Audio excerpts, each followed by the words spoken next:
The Associate Nations have had their crack out the test playing nations. Well done to the USA, getting through to the Super 8s. The other Associate Nations can fly home right now with the underperforming New Zealand, Pakistan and Sri Lanka. They were dismal, but let's forget about them now. We're moving on to the Super 8s, and it's time for us to go through each group with some predictions on Hogg's Vlog. England, they're probably the most nervous team going into the Super 8s. They didn't beat Scotland, they were on the back foot against them, and they're hoping that Australia didn't get beaten by Scotland in that last fixture, but they've got through by the skin of their teeth.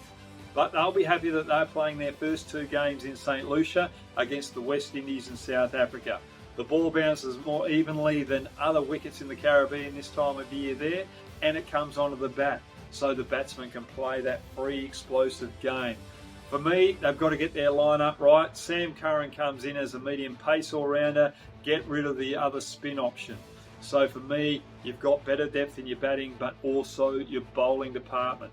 I think they'll go away from St. Lucia with 2 wins up their sleeve. They go to Bridgetown against the USA, have another good victory there.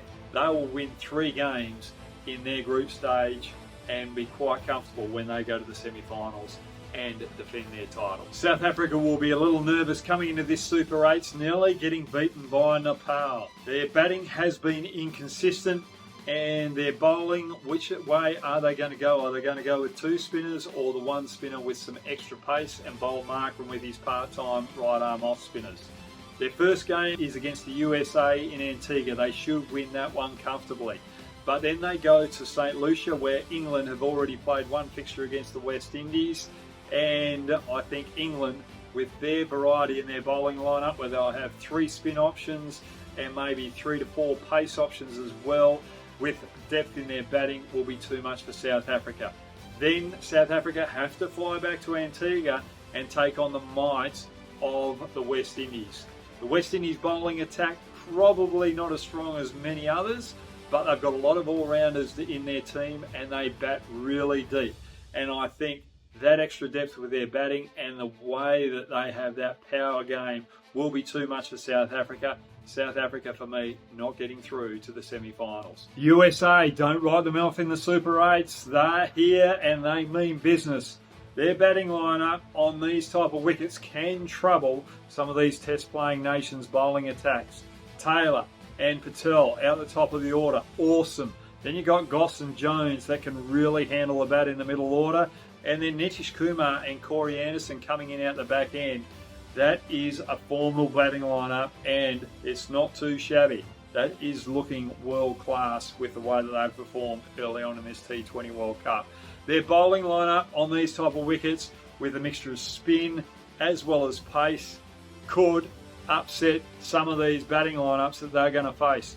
Ali Khan and Netravaka with the new ball, swing it both ways, can get those early wickets and allow spin and Jasdeep Singh in the middle overs to try and control the momentum on the slower wickets here. They have a chance of upsetting teams. The team that I think they'll beat in the Super 8s is South Africa. I haven't been too fond of South Africa. As I've talked about all this vlog, they're brittle in the middle order. The West Indies, they've got England first up in St. Lucia. I just think England have got too much pace and too much variety in their bowling department and will control this powerhouse batting lineup. Also, England bat just as deep as the West Indies. This will be their bogey game. But then they move to Bridgetown for the next game against the USA, and they will annihilate them. They will blow them out of the water with their power hitting, and then their bowling on those lower wickets will be too much for the USA. And then they take on South Africa in Antigua. South Africa, very vulnerable. Their batting order has not been performing, and I just think their bowlers will be able to control South Africa's batting, and then their power game will be too much for South Africa. West Indies from this group will go through to the semi-finals. Afghanistan are a team that can upset some big names in their group in the Super 8s. They've got India in Bridgetown, Australia and Bangladesh in Kingston. Both wickets are conducive to their style of play.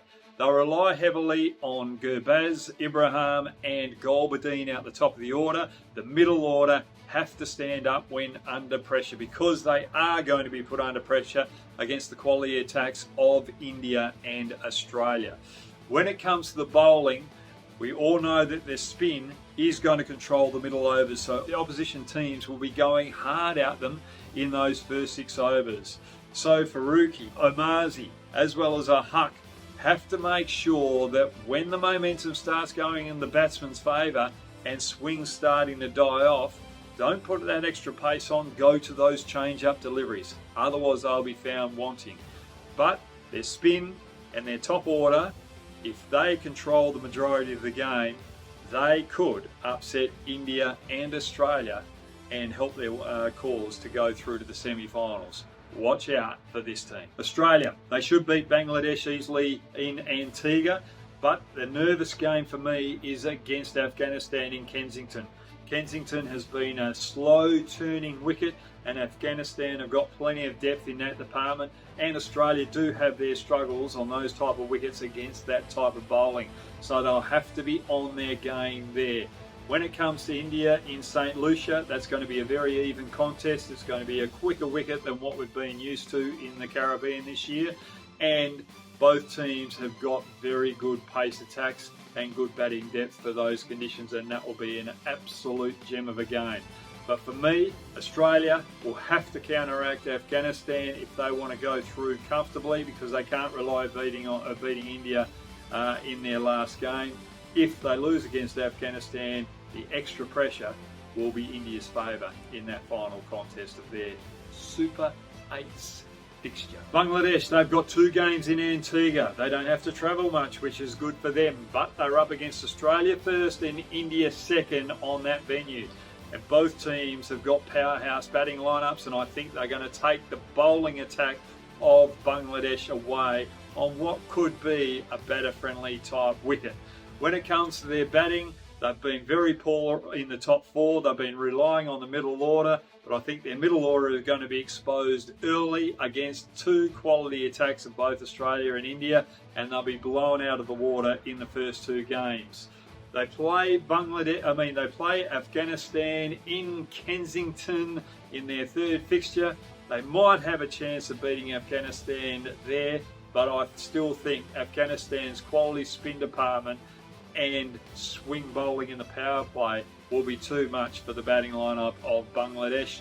I can't see them winning a fixture in their Super 8 group. Let's move on to India now, and they play Afghanistan in Bridgetown first up, and that's been conducive to spin, but both teams have got quality spinners in their lineup. I think where this game's going to be won and lost is in the power play. India have got too much power batting there rather than what Afghanistan have. They bat too deep, and that's where they're going to win that game. Against Bangladesh in Antigua, that's going to be an easy win for India. When they go down to St. Lucia against Australia, I think they'll have enough games up their sleeve where they've been playing on better wickets than what they had in New York, and they'll be ready to take on the team in yellow, and this will be a cracker of a match. Quality pace bowling against quality batting. The only thing that India have up the sleeve over Australia is more depth in spin, and that could be the difference down there in St. Lucia. But India should go through quite comfortably and easily to the semi-finals. But for the final 4 that are going through to the semi-finals, it's going to be India, Australia, nearly said Afghanistan there, but they could upset Australia in Kensington there, and then the West Indies and England. They are my final 4. What is yours? Get your comments downstairs. Love you all.